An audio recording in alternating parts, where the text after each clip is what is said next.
Welcome back to the kitchen. Today we're making sausage and cheese dip. This is something that's really popular with my friends. I've made it a bunch of times and there's never any left, so it must be good.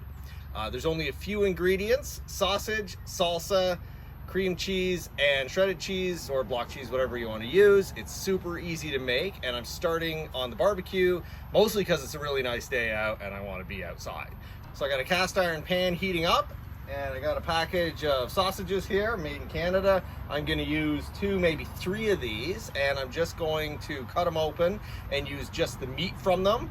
If you've got a place that sells just a package of loose sausage meat, fantastic, you can use that. These were available easily to me, so I grabbed them, and I'll just take the casings off and cook them up. That's step number 1. And this is just prep ahead of time for tomorrow. You can make this whole recipe in one pan on your stove, on barbecue, on campfire, anywhere you got some heat.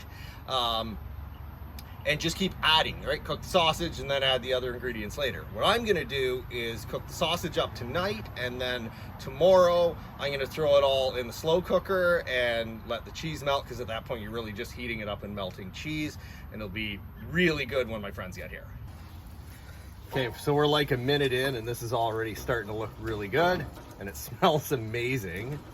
Now I'm starting with mild sausage because I can always, hey bird, I can always add more heat to it later. I'm gonna be adding salsa in this. If I'm not happy with the flavor, I can just put some hot sauce or something into it, but it's a lot harder to take the heat away than add it in. But if you like spicy food, start with something spicier. Start with a hot sausage, or this is mild Italian. You can start with basically anything. You could also use ground beef, but I like the sausage because it's already got flavor and spices in it. I make this a lot when I go camping. It's easier to bring sausage that's got some spices in it already than to bring ground beef and then have to add all your spices in when you get there. It's just one less step, but do what makes you feel good. You got to eat it, make it taste the way you want it to. Oh, this is gonna be good.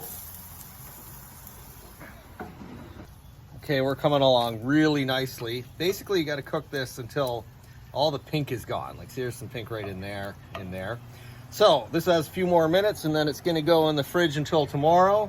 And I'll see you then to show you the next steps on this.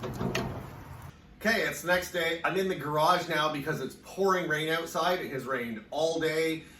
We got rained out at the racetrack. By the way, if you want to see some videos of me working on my cars and racing, check out my other channel, Rodfather Mark. I'll put a link down in the description.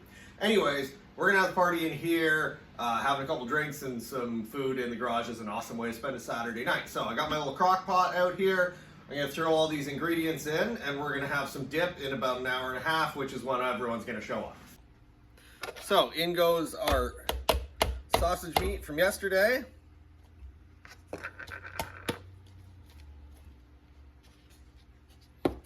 Block of cream cheese. Doesn't really matter what order you put this stuff in. I'm gonna add this can of diced green fire roasted and peeled chilies. That's gonna add a nice flavor. I'm gonna add some shredded cheese. This is Tex-Mex shredded cheese, mostly for convenience. About that much. As you can see, I'm not measuring anything very accurately, and that's kind of part of this, is it comes out a little bit different every time, but it's always good. And then some salsa. This is medium, and like I said before, use what makes you happy. I'm gonna put about half of this jar in, and I can add some more later if I want. We also got some salsa to eat later. Now, this is on the low setting. This crock pot has 2 settings. It's gonna sit here and warm up.